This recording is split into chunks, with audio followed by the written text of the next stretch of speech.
ద్రాక్షారామం భీమేశ్వర స్వామి ఆలయం మాట ఇది. ఇది పంచరామ క్షేత్రాల్లో ఒక క్షేత్రం మాట ఇది. అంతేకాకుండా ఇది 12వ శక్తిపీఠం కూడా.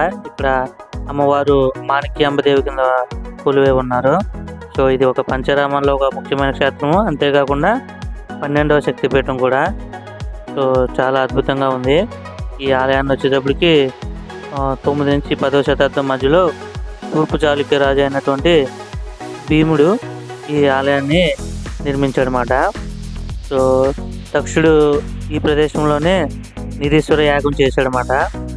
దక్షుడు ఈ ప్లేస్లో నిరీశ్వర యాగం చేశాడు. సో అతని పేరు మీదనే ఈ ప్రదేశానికి ద్రాక్షారామం అని చెప్పి వచ్చిందన్నమాట. సో ఇక్కడ విగ్రహం అయితే చాలా పెద్దగా ఉంటుంది. సో ఫస్ట్ ఫ్లోర్లో వెళ్తే కనిపిస్తుంది కదా ఫోటోలో, ఆ విధంగా ఫస్ట్ ఫ్లోర్లోకి వెళ్తే మనం పైన చూడొచ్చు. కింద గ్రౌండ్ ఫ్లోర్లోకి వెళ్తే